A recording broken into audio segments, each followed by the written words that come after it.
اعوذ باللہ من الشیطان الرجیم بسم اللہ الرحمن الرحیم ربی اشرح لی صدری ویسر لی امری واحلل عقدۃ من لسانی یفقہوا قولی ربی یسر ولا تعسر وتمم بالخیر۔ السلام علیکم ورحمۃ اللہ وبرکاتہ۔ ماہ ذی الحجہ کا پہلا عشرہ چل رہا ہے۔ سبحان اللہ، اللہ تعالیٰ نے ذی الحجہ کی 10 راتوں کی قسم کھائی ہے کہ جس سے معلوم ہوا ہے کہ ماہ ذی الحجہ کا ابتدائی عشرہ اسلام میں خاص اہمیت کا حامل ہے۔ حج کا اہم رکن وقوف عرفہ اسی عشرہ میں ادا کیا جاتا ہے، جو اللہ تعالیٰ کے خاص فضل و کرم کو حاصل کرنے کا دن ہے۔ احادیث میں ان ایام میں عبادت کرنے کی خصوصی فضیلت ہے، لہٰذا ان ایام میں ہمیں بہت زیادہ عبادت کرنی ہے اللہ تعالیٰ کی، اور اللہ کا ذکر ادا کرنا ہے، اور روزہ رکھیں اور قربانی کریں۔ نبی پاک صلی اللہ علیہ وآلہ وسلم نے ارشاد فرمایا ہے، کوئی دن ایسا نہیں جس میں نیک عمل اللہ تعالیٰ کے یہاں ان 10 دنوں کے عمل سے زیادہ محبوب اور پسندیدہ ہو۔ سبحان اللہ۔ آپ صلی اللہ علیہ وآلہ وسلم نے ایک اور جگہ پہ ارشاد فرمایا، اللہ تعالیٰ کے نزدیک عشرہ ذی الحجہ سے زیادہ عظمت والے دوسرے کوئی دن نہیں، لہذا تم ان دنوں میں تسبیح و تہلیل اور تکبیر و تحمید میں کثرت کیا کرو۔ آپ صلی اللہ علیہ وآلہ وسلم ان دنوں میں جو تسبیحات پڑھتے تھے وہ میں آپ کو بتاتی ہوں۔ سبحان اللہ والحمد للہ ولا الہ الا اللہ واللہ اکبر۔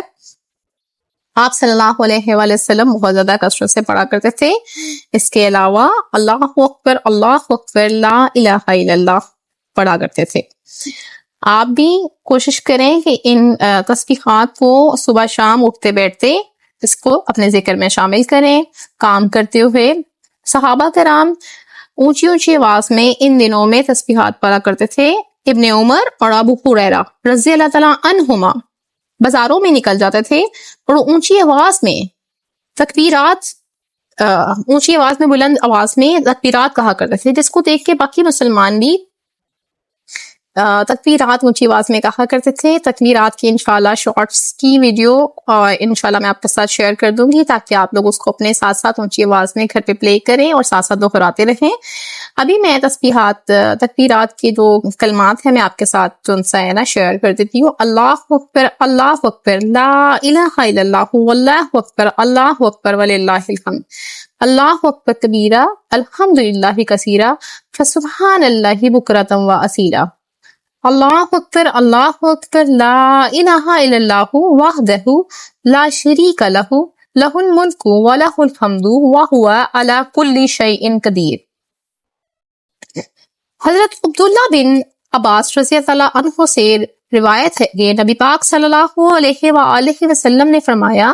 ان دنوں کے عمل سے زیادہ کسی دن کے عمل کی فضیلت نہیں ہے۔ لوگوں نے پوچھا، جہاد بھی نہیں؟ آپ صلی اللہ علیہ وآلہ وسلم نے فرمایا، ہاں، جہاد بھی نہیں، سوائے اس شخص کے جو اپنی جان و مال کا خطرہ ڈال کر نکلا اور واپس آیا تو کچھ بھی نہ لایا، یعنی کہ جان و مال تک اس نے لوٹا دی۔ تو ہمیں اس حدیث سے اندازہ ہوتا ہے کہ ماشاءاللہ ان 10 دنوں کی کیا اہمیت ہے۔ آپ صلی اللہ علیہ وآلہ وسلم یکم ذی الحجہ سے لے کے 9 ذی الحجہ تک کا روزہ رکھتے تھے۔ ہمیں بھی کوشش کرنی چاہیے، جو لوگ استطاعت رکھتے ہیں، کہ ہم ان 9 دنوں کا روزہ رکھیں۔ لیکن اگر کچھ لوگ اتنی استطاعت نہیں رکھتے ہیں تو کوئی مسئلہ نہیں ہے، لیکن 9 ذی الحجہ کا روزہ ضرور رکھیں، کیونکہ 9 ذی الحجہ کے روزے کی امپورٹنس میں آپ کو اس حدیث سے بتاتی ہوں کہ آپ صلی اللہ علیہ وآلہ وسلم نے ارشاد فرمایا، عرفہ 9 ذی الحجہ کے دن کے روزے کے بارے میں مجھے اللہ تعالیٰ کی ذات سے یہ امید ہے کہ وہ پچھلے 1 سال اور آنے والے 1 سال کے گناہوں کے لیے کفارہ بن جائیں گے۔ سبحان اللہ۔ صحیح مسلم 1162 حدیث نمبر ہے، آپ لوگ خود بھی اس کو کنسلٹ کر سکتے ہیں۔ تو ہمیں یہ پتہ چلا ہے کہ ہم جو لوگ کیپیسٹی رکھتے ہیں وہ کوشش کریں کہ یکم ذی الحجہ سے 9 ذی الحجہ تک کا روزہ رکھیں، لیکن جو لوگ نہیں رکھ سکتے ہیں تو وہ کائنڈلی 9 ذی الحجہ کا روزہ کسی صورت بھی مس نہ کریں، اور اپنے فرینڈس فیملی ممبرس کو ضرور اس بات سے آگاہ کریں۔ اس کے علاوہ ہم لوگوں نے ان 10 دنوں میں بہت زیادہ ذکر و اذکار کرنا ہے، نوافل پڑھنے ہیں۔ نوافل میں ہم تہجد کے نوافل پڑھ سکتے ہیں، چارج پریئر پڑھیں، دوحہ پریئر پڑھیں، اور اس کے علاوہ بھی ہم لوگ نمازوں کے بعد بھی اکثر جن ٹائم میں ہم فری ہیں اور نوافل پڑھنے کا حکم ہے اگر اس ٹائم پہ، تو ہم جو سا ہے اس کو پڑھ سکتے ہیں، نوافل کو پڑھیں، نوافل کی کثرت کریں، تسبیحات بہت زیادہ کرنی ہے۔ قربانی کی جو استطاعت رکھتے ہیں وہ قربانی کریں، لیکن کچھ لوگ قربانی کی استطاعت نہیں رکھتے ہیں تو وہ کوشش کریں کہ کسی طریقے سے ارینج کر کے حصہ ڈال لیں، کیونکہ بڑی قربانی جس طرح اونٹ کی قربانی ہے، گائے کی قربانی ہے، اس میں حصے ڈلتے ہیں، تو کوشش کریں اگر آپ استطاعت اتنی رکھتے ہیں تو ضرور حصہ ڈالیں، اور جو آپ کو گوشت ملے اس میں سے غریبوں کا بھی حق ہے، ان کو بھی تقسیم کریں۔ اور ہم نے جو کام ان دنوں میں نہیں کرنے ہیں، چگلی نہیں کرنی ہے، تانا نہیں دینا کسی کو، اپنے شر سے، اپنی زبان کے شر سے لوگوں کو محفوظ رکھنا ہے، نفرت سے اجتناب کریں، ظلم نہ کریں کسی پہ۔ کچھ لوگوں کی عادت ہوتی ہے لوگوں کو بلا وجہ چھوٹی چھوٹی باتوں پہ ٹانٹ کرتے ہیں، کائنڈلی اس بات کو ختم کرنے کی کوشش کریں، بے عزتی نہ کریں لوگوں کی، اور گالی گلوچ نہ کریں، بد زمانی نہ کریں، قطع تعلقی سے اجتناب کریں، عفو و درگزر سے کام لیں، اچھا اخلاق پیش کریں دوسروں کو، ہمسایوں کا خیال رکھیں، اول وقت پہ نماز پڑھیں، اور کوشش کریں کہ تہجد قائم کریں، کیونکہ آپ کو پتہ ہے تہجد وہ ٹائم ہے جب آپ اللہ تعالیٰ پہلے آسمان پر آ کر، آسمان دنیا پر آ کر ہم سے، اپنی مخلوق سے پوچھتے ہیں کہ تم لوگوں کی کیا حاجت ہے، تو ہم نے اپنی حاجتیں اللہ تعالیٰ سے ظاہرہ شیئر کرنی ہے، اور اپنے سارے کام جو ہمارے بکھرے ہوئے ہیں، جو پریشان لوگ ہیں، وہ اپنی پریشانیوں کے بارے میں اللہ تعالیٰ سے ڈسکس کریں، انشاءاللہ اللہ تعالیٰ ان دنوں کی برکت سے اور اس وقت کی برکت سے آپ کی تمام مشکلات حل کر دیں گے۔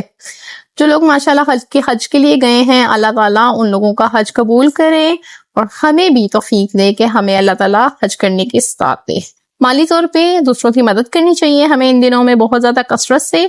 اور اگر ہمارا کوئی رشتہ دار ناراض ہے ہم سے تو ہمیں اس کو تحفہ دے کے بنا لینا چاہیے۔ اپنے بہن بھائیوں کا خیال رکھیں، ان کی ضرورتوں کو پورا کرنے کی کوشش کریں،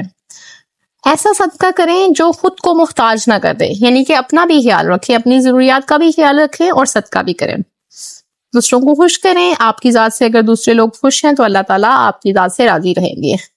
صلح کروائیں، اور دو رشتہ داروں کی یا پھر دو لوگ جو فرینڈس میں ہمارے کوئی دونوں لڑے ہوئے ہیں تو ان کی کوشش کریں کہ صلح کروا دیں، کسی کی پریشانی کا سبب نہ بنیں۔ صدقہ خیرات میں کھانا پینا تو ماشاءاللہ بہت افضل صدقہ ہے، لیکن اس کے علاوہ ہم بکس بھی دے سکتے ہیں، کسی کو حدیث بتا دینا بھی صدقہ ہے، کسی کے ساتھ اسلامک لیکچر شیئر کر دینا بھی صدقہ ہے، اور تکبیرات اگر آپ شیئر کرتے ہیں کسی کے ساتھ تو وہ بھی صدقہ ہے، اور آج کل کے دنوں میں جو تسبیحات پڑھنی ہے جس طرح میں نے آپ کو بتائی ہے، وہ انشاءاللہ میں ساری تسبیحات شارٹس میں بھی ڈال دوں گی، آپ شیئر کر سکتے ہیں دوسروں کے ساتھ، یہ بھی صدقہ ہے، ٹھیک ہے جی۔ اور آپ نے اپنا بہت سارا خیال رکھنا ہے، کوشش کرنی ہے کہ ان دنوں میں زیادہ سے زیادہ نیکیاں کریں، اور جس طرح نبی پاک صلی اللہ علیہ وسلم کے صحابہ کرام ان دنوں میں نیکیوں میں انتھک محنت کرتے تھے، اللہ تعالیٰ ہمیں بھی ان دنوں میں نیکیوں میں انتھک محنت کرنے کی توفیق عطا فرمائے۔ ہمارے اپنے بھی بہت سارے کام ہوتے ہیں، مجھے پتا ہے، اللہ تعالیٰ ہمارے عمل میں برکت ڈال دے، اللہ تعالیٰ ہمارے وقت پہ برکت ڈال دے، اور ہمیں جو سا ہے پریکٹیکل مسلم بنائے، اور ہمیں ہماری جو سا ہے عبادات میں جو سا ہے نا برکت ڈال دے، اور اللہ تعالیٰ ہمیں اجر عظیم عطا فرمائے، اور ان 10 دنوں کی برکتوں سے ہماری تمام مشکلات حل کر دے، آمین یا الہی آمین۔ اس کے ساتھ ہی میرا آج کا لیکچر کلوز ہوتا ہے۔ تھینک یو سو مچ، جزاکم اللہ خیر۔ سبحان ربک رب العزت عما یصفون، والسلام علی المرسلین، والحمد للہ رب العالمین۔